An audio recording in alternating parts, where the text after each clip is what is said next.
All right, and we are back here on the GSMC Baseball Podcast. And for the second segment of today's show, we're going to talk about Shohei Ohtani and the recent news around him. So, over the weekend, it was reported that Ohtani cleared out his locker, and it came out that he is going to miss the rest of the season with his oblique injury. And also, I was reading how they want to try to, get that UCL surgery as soon as possible. So, so then he can, get back to pitching sooner. Even though most likely, I don't. I mean, we'll see what happens, but he's probably not pitching next year. But I saw that it's a different kind of UCL injury than he had. It's in a different spot. I saw. As opposed to the last time he dealt with this injury. So I think the Angels were saying that Tommy John surgery might not happen. There might be a different procedure that's done with that. So I guess, I guess that's kind of good news, I guess. I don't know. I mean, it's still really bad because he's probably not going to pitch next year. But yeah, when because one of my friends, I think, sent the article, like a tweet about it in our sports group chat, and it stinks. It really stinks. I mean, but all we saw was he cleared out his locker, and it just, I mean, obviously, they're gonna shut him down for the rest of the year, but it's just like a very like sour way, for his Angels tenure to end. I don't think he's coming back. He's gonna go somewhere else. And whether it's going to be on the West Coast with a new team or does he come east remains to be seen. But it's just a very sour way to end the season for Ohtani. And I just he was having a great season, pitching and hitting wise. He was really doing great, and it just ended like on such a bad note, because I mean, he was on pace to maybe break Judge's home run record. It looked like that was going to happen, and injuries caught up to him, and that was basically it. And now he's out for the year. So Ohtani on the season, he finishes in 23 games. He finishes with a 10-5 record, a 3.14 ERA. 132 innings pitched, 167 strikeouts, and a 1.06 whip. And then you go to his hitting stats. I mean, 300 hitter, 44 home runs, 95 RBIs, 20 stolen bases, and a 1066 OPS. And, comparing that to his, other seasons, last year he hit 34 home runs. So he had 10 more home runs this year, had the same amount of RBIs. His walks went up. Strikeouts were down, but batting average was up, OPS was up, on base percentage was up, slugging was up. I mean, he had a great. I mean, he's gonna win MVP. He's still gonna win MVP, because you look at, I mean, his home runs. He's surrounded by National League hitters. You got Matt Olson, you got Alonso, Schwarber, Betts, Acuna, Austin Riley, Soler, Muncy, Ozuna.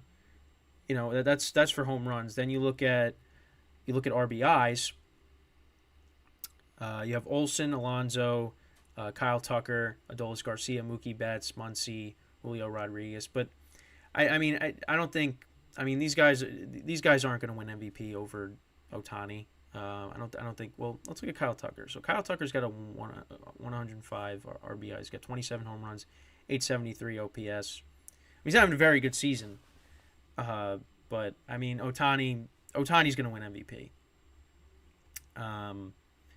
It just stinks, and it really just makes you wonder, where is he going to end up? Because I talked about this in a show a couple weeks ago. It's because when he first came over, he wanted to play on the West Coast because he wanted to be closer to where he's from. He wanted to be closer to Japan, and I mean, things could change. He might say, hey, listen, I want to go to whatever's going to give me the best chance to win. Now, there's a lot of there's teams on the West Coast that can do that. The Dodgers, because the Dodgers are definitely going to be a player in all of this because they got rid of a bunch of guys. They got rid of Justin Turner, Trey Turner. They got rid of Bellinger. They let go of a lot of guys to open up payroll for Ohtani, and that might be the favorite. But also like the Mariners, they were gaining some traction in this. So I'm curious to see what ends up happening. I mean, I don't. I mean, the Mets. Listen, the Mets have the money to do it. I don't think the Yankees are a player. I don't think it's going to happen. I mean, I would be over the moon if it happens. But it's I think right now they're in a position where they can't really do that because of Giancarlo Stanton, him being landlocked at DH.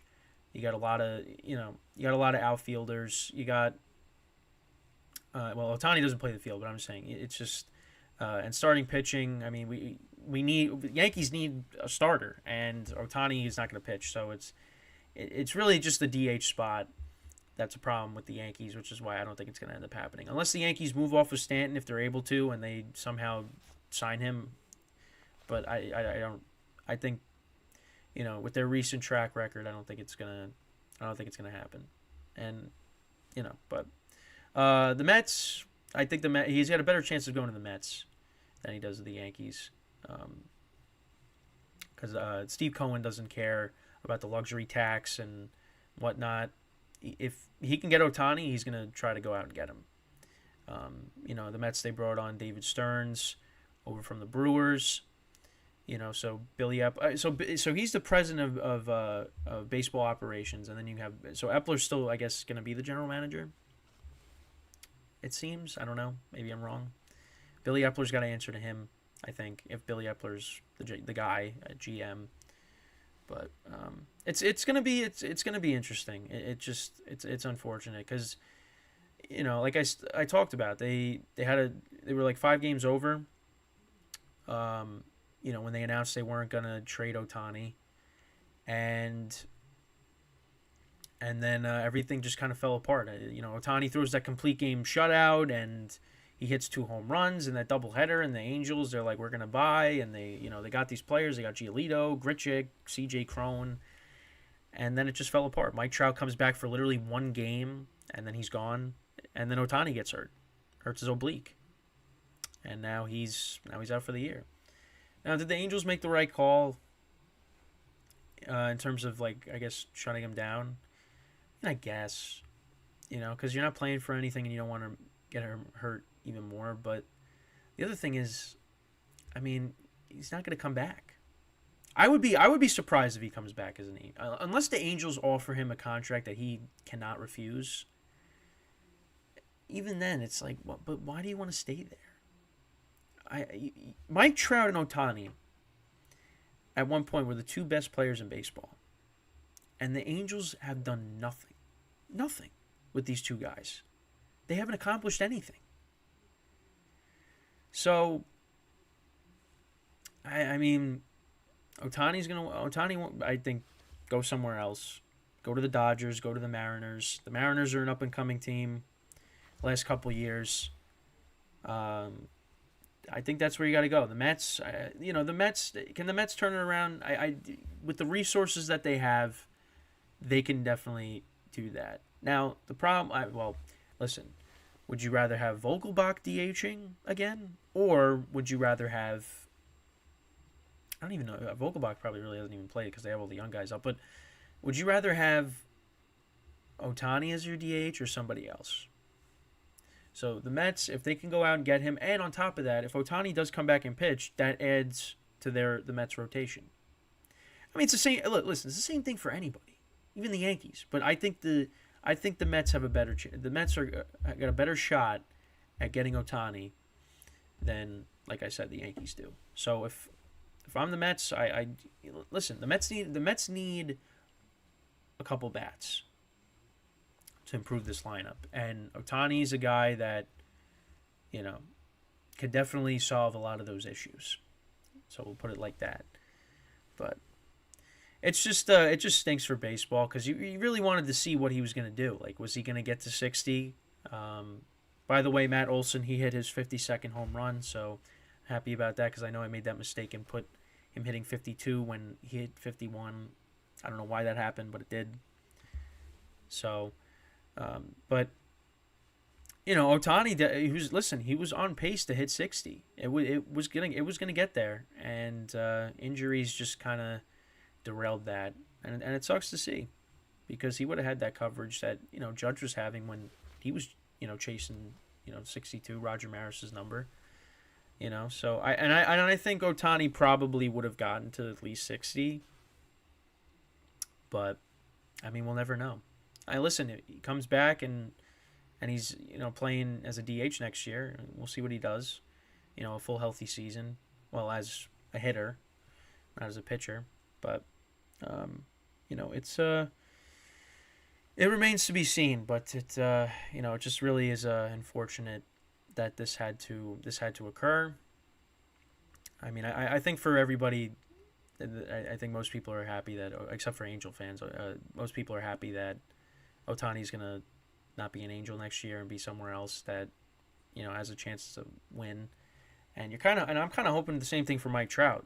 I think Mike Trout's got to go somewhere else. Whether it's trade, trade him somewhere where he could try to play in the playoffs again, because again, the last time he played was 10 years ago almost, 2014, which is wild. It's wild. One time that he played in the postseason, and it was almost 10 years ago. Yeah, it was a different time back then, for many different reasons, not just from a baseball or sports standpoint, but just from like a life standpoint. Just it was a very different world back then. I was in freshman year of high school, or 8th grade. It was one of the two. It was a time. Actually, yeah, it was. I think it was 9th grade. I was in 9th grade. That's wild. But yeah, I mean, I don't know. I don't know what else to say. It's just it's a bad situation. The Angels, they could have got a haul for this guy if they traded him, and instead of losing him for nothing. But they wanted to compete. And it just, once they made all those trades, that's when everything just fell apart. Like like I said, they were over 500, and everything just fell apart after that. And then they put a lot of these guys on waivers. I don't think Grichuk didn't get claimed, but it's just, that was a disaster. And I think in the coming weeks, I definitely will go through what the Angels have done over the last 10 years or so. Go through moves, and kind of like what I did with Chaim Bloom's tenure with the Red Sox, and just kind of evaluating all that, because there's a lot of bad deals in there. And most recently they gave Rendon a big contract, and he had, World Series champ with the Nationals, and he's been awful. He's been terrible. But it's just it stinks, because you really want to see Trout and Ohtani in the playoffs, and you're gonna have to wait another year for that.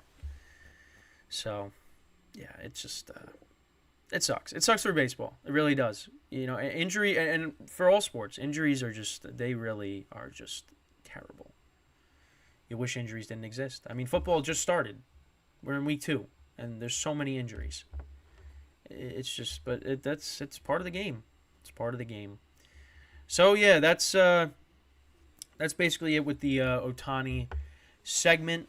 So again, I'll touch upon it in the Patreon video as well when I record that, and that's coming up. So make sure if you subscribe to the Patreon, you'll tune in and hear some more thoughts on that. So with that, we are going to take our second break of the show, and then when we come back, I am going to go over the scores from this past weekend, game recaps from this weekend, and give my thoughts on that. And then that'll bring us into the final segment, which will be talking about the playoff race. So stick around, and we will be right back here on the GSMC Baseball Podcast.